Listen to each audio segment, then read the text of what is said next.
Are you a single woman who's been living her very best life? Girl, me too. Get in here. Welcome to Empowered by Her Picket Fence. I'm Stephanie, and I'm not a celebrity or a social media influencer. I'm a single woman, a single mother, and a women's empowerment blogger. And it's time for us to come to the mic and let people know what's really good with single women. And you know this show is always going to keep it short and cute. So go grab that latte because we're about to get into it. What's up, guys? Welcome back. If you haven't already followed the show, and I'm also on Instagram, so check me out at Her Picket Fence. This week, I want to talk about a big issue, especially for us women, because our time is valuable. And I feel like there are so many guys that are out here wasting our time, and that is how to walk away. Such a big issue. We need to be able to walk away. And we're going to get into that today. And make sure you hang on to the end of the show, because at the end of every show, I do a little segment called Girl, It's Time to Leave, which keeps you from wasting your time with the wrong guys. Okay? So let's get into it. The ability to walk away from a relationship that is not serving you is a gift. It is a skill worth having because time is a precious, precious commodity. We only have this one life and we have to spend our time wisely. Now, the thing is, when we're, talking about relationships do build slowly. Okay? Relationships build slowly. So you have to invest a certain amount of time, right? And then as the relationship is building, we have this history with someone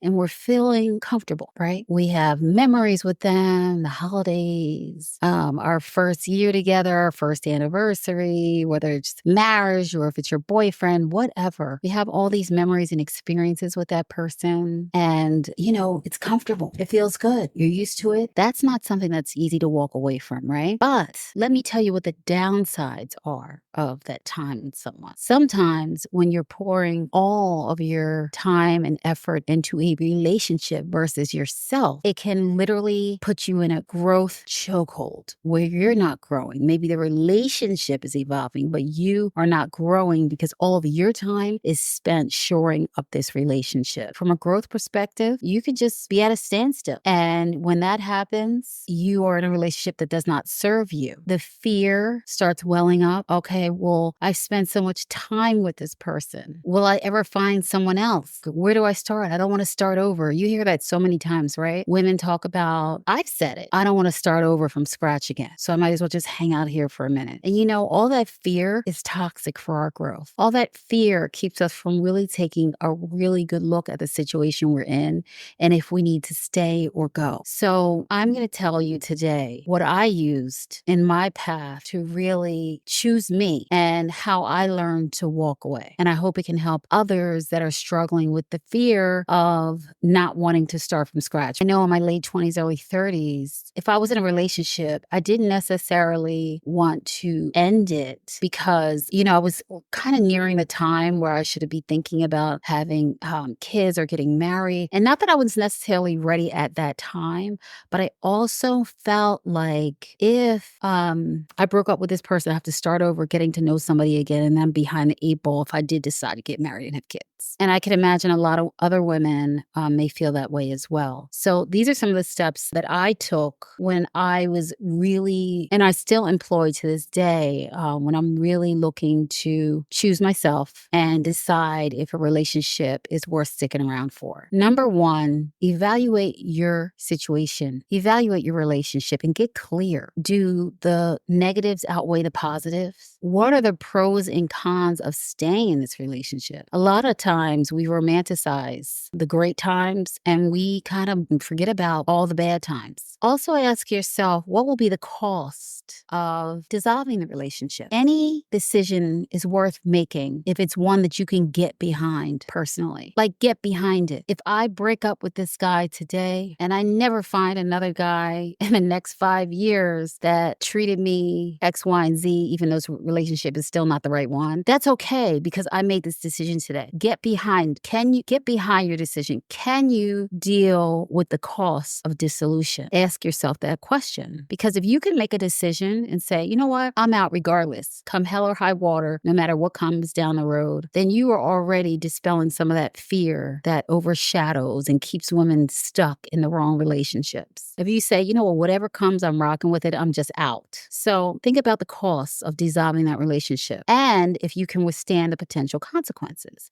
Maybe you'll spend 2 more Christmases or holidays alone. If that's okay with you, keep moving. When I went through my breakups, I knew that I was walking away from something familiar, but I didn't even care because I was like, I'll take option B. I'm done here. And no matter where it takes me, I'm stepping out on faith. And I encourage all women, even though you don't know what it looks like on your own, step out on faith, put your money on yourself, and don't look back. Also, before you go, this is always important. Have you given it the college try? Have you given it enough time to develop or correct itself if you're in a bad relationship? And if you can say wholeheartedly that you have, then there's your answer right there. Evaluate your relationship, if it's worth staying, if it's worth going. Don't romanticize the good times to the point where you forget the reasons that you need to be walking out the door. Number 2, formulate your plan. Now, this is the most important thing. For most things in life, you're better off if you have a plan. Relationships, especially leaving them, can be very stressful. So you want to create a low stress timeline for your exit. Low stress.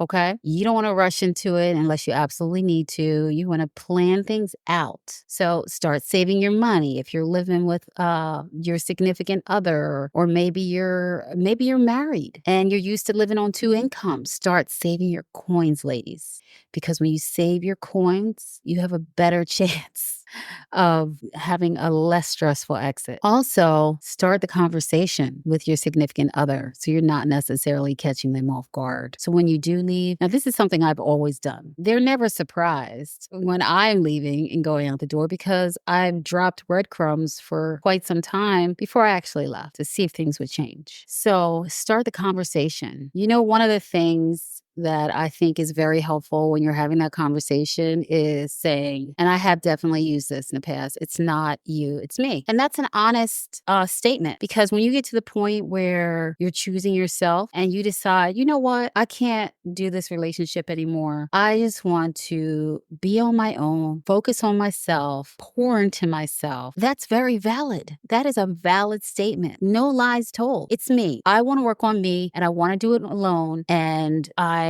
am taking a step back. So start the conversation. Also decide your next steps. What does it look like? What does your new life look like? Does it mean you save your money, you move out? Where will you go? Will you move somewhere that's closer to your job so you can get there? Or maybe you have, used to share a car with your ex, or maybe you have 2 cars and now you'll be on your own paying the insurance. Figure out what that life looks like as a single person. Plan that all out and how you're going to make it a possibility where you are able to handle everything on your own. A lot of women and friends I've had have mentioned these to me, the fear of, can I really do it on my own? And you absolutely can do it on your own. You just have to plan it. What is it going to look like? Do I need to make a little extra money to afford the rent or the mortgage on my own? Whatever your situation is. Maybe if you're in the city, maybe you sell the car and you get on the train and go to work. I don't know what your situation is, but just know that you can do it if you plan. And lastly, and this is important, I always try to do this when I leave relationships, be kind on the exit. That same person that you spend a good amount of time with, unless they've been completely unkind to you and you just want to leave them, give them smoke and just walk out. And give them smoke means just like pull off in the car and leave them in a cloud of smoke. Give them smoke and just move on.